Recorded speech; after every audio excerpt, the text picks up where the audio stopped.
අයිබෝන් children first හතරවෙනි සංවාදයට ආදරෙන් පිළිගන්නවා.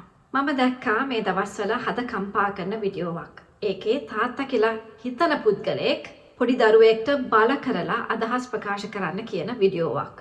දැන් අපි මෙච්චර දවස් මේ ළමා අයිතිවාසිකම් ප්‍රඥප්තියත් එක්ක තමයි කතා කළේ මේක කොහොමද අපේ ජීවිතයට බලපාන්නේ කියලා. එතකොට මේ ප්‍රඥප්තියේ 12 13 14 ඛණ්ඩයන් වල කියනවා දරුවාගේ අදහස් වලට ගරු කරන්න සහ ඒ අදහස් ප්‍රකාශ කිරීමේ අයිතිවාසිකම ගැන. නමුත් මේ කොහෙවත් කියලා නෑ දරුවෙක්ට බල කරලා අදහස් ප්‍රකාශ කරන්න පුළුවන් කියලා. එහෙම කරනවා නම් ඒ ළමා අයිතිවාසිකම් උල්ලංඝනයක්, ඒ දරුවාව අනිසි ලෙස භාවිතා කිරීමක්. එතකොට ඒක අපයෝජනයක්.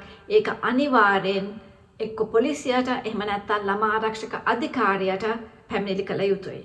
ඉතින් ඕගොල්ලෝ හිතන විදිහට දරුවෙක්ට මොන වයසේදද අදහස් ප්‍රකාශ කිරීමේ අයිතිවාසිකම තියෙන්නේ? මොකද්ද මේ අදහස් ප්‍රකාශ කිරීම කියන්නේ? දැන් අවුරුදු 1ක විතර බබෙක් කන්න බෑ කියලා අඬනවා නම්, එහෙම නැත්නම් අවුරුදු 7ක 8ක දරුවෙක් ඉස්කෝලේ යන්න බෑ කියලා කියනවා නම්, අන්න ඒකත් අදහස් ප්‍රකාශ කිරීමක් තමයි. එතකොට ඒකට වයස් සීමාවක් නැහැ. නමුත් කොහොමද මේ අදහස් වලට අපි ගරු කරන්නේ? ඒක කරන්නේ අපි මේ අදහස් වලට සවන් දෙන්න ඕනේ. ඒකට හරි ප්‍රතිචාරයක් දක්වන්න ඕනේ. ඒකට sannivedana අදාළයි. ඒ කියන්නේ ඕගොල්ලෝ අපිට මොනවා හරි කියනවා, අපි ඕගොල්ලන් කියන එක අහගෙන ඉන්නවා, ඒකට හරි ප්‍රතිචාරයක් අපි දක්වනවා.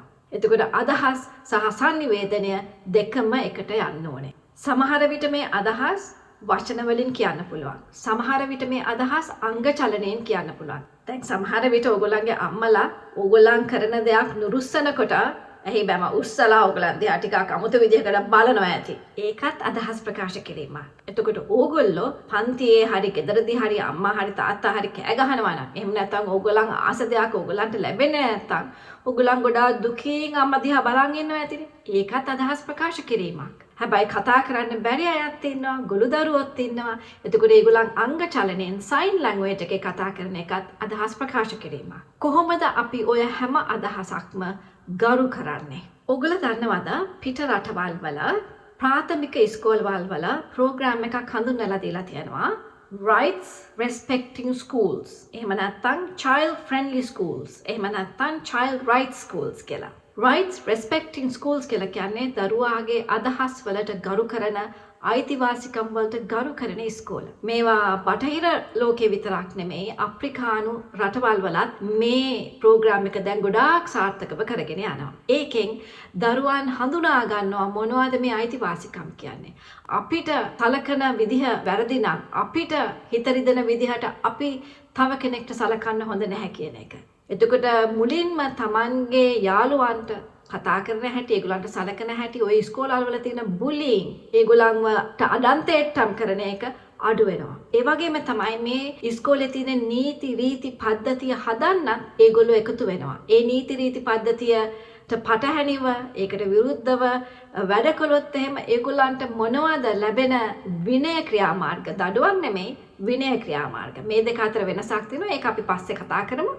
එතකොට මේ දරුවෝ එකතු වෙලා තමයි මේ ඉස්කෝල පද්ධතිය ගොඩනගන්නේ.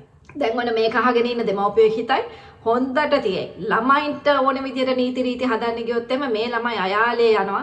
මේ ළමයින්ව හම්බන් කරන්න බෑ. මේ ළමයි නිකන් සත්තු වගේ හැසිරෙන්න ගන්නවා කියලා. අනේ නැහැ. කිසිම පර්යේෂණයක එහෙම පෙන්눔 කළා නෑ. මේ rights respecting schools වල දරුවෝ ගෝලීය පුරවැසියන් ලෙස ඕනෑම ආගමක, ඕනෑම ජාතියක ඒ අදහස් වලට, ඒ ආගමික චාරිත්‍ර වලට, සිරිත් විරිත් වලට ගරු කරන සහ කම්පනයක් ඇති. ඒ කියන්නේ අනික් කෙනාගේ වේදනාව, අනික් කෙනාගේ අදහස් හඳුනා ගන්න දරුවන් ලෙස කලාකාරී නොවන, චිත්ත කම්පනය ඇති දරුවන් බවට පත් වෙනවා. ඒ දරුවෝ ද්විතීක පාසල් වලට යනකොට ඒ හොඳ ඒගොල්ලන්ට ලැබිච්ච ඒ මූලාශ්‍ර අරගෙන ඒගොල්ලෝ තවත් හොඳ පුරවැසියන් බවට පත් වෙනවා කියලා.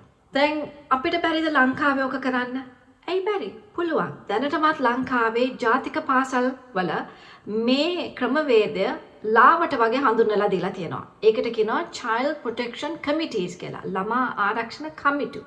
ඒ කමිටු වලට ඒ පාසලේ ඉන්න ළමයි සංඛ්‍යාව අනුව අනිවාර්යෙන් ළමයි ඒ කමිටුවේ ඉන්න ඕනේ. ඒ ළමයිමුත් එකතු වෙන්න ඕනේ පාසල් පද්ධතිය ගොඩනගන්න. නමුත් අවාසනාවකට මේක සිද්ධ වෙන්න ඕනේ ජාතික ළමා ආරක්ෂක අධිකාරියේ මූලිකත්වයෙන් අධ්‍යාපන අමාත්‍යාංශය හරහා මේක හරියට වෙන්නේ නැහැ. ඉතින් දුවේ පුතේ ඕගොල්ලන් මේ ජාතික පාසලක ඉන්නවා නම් දෙමව්පියනි ඕගොල්ලන්ගේ දරුවෝ ජාතික පාසලකට යනවා නම් ගිහින් අහන්න මේ ළමා ආරක්ෂණ කමිටු සම්බන්ධව ඕගොල්ලන්ගේ දරුවන්ව දැනුවත් කරලා ඒකට සම්බන්ධ වෙන්න කියන්න. මොකද අපේ රට යන විදිහට යන්න දුන්නොත් ඕගොල්ලන්ගේ දරුවොත් අනිවාර්යෙන් අයාලේ යාවි. කොහොමද ගෙදරදී මේ අදහස් සහ sannivedana දියුණු කරන්නේ?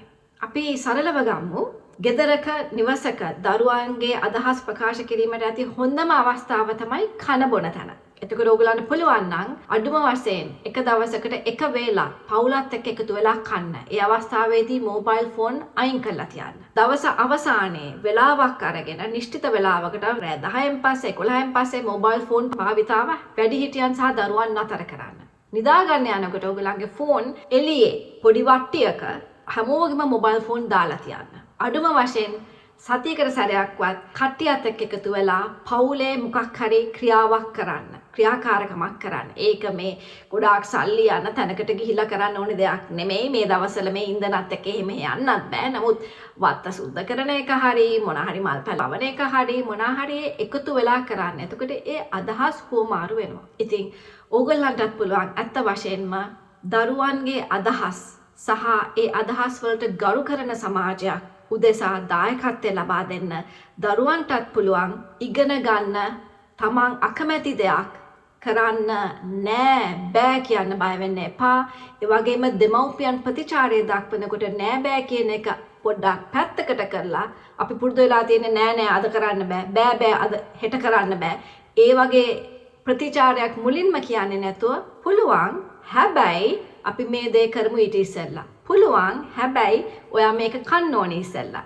අන්න ඒ විදිහට ප්‍රතිචාරයක් ධනාත්මකව දෙන්න බලන්න. එහෙමනම් අපි ලබන සතියේ මේ වගේම හරවත් සංවාදයකට එකතු වෙමු.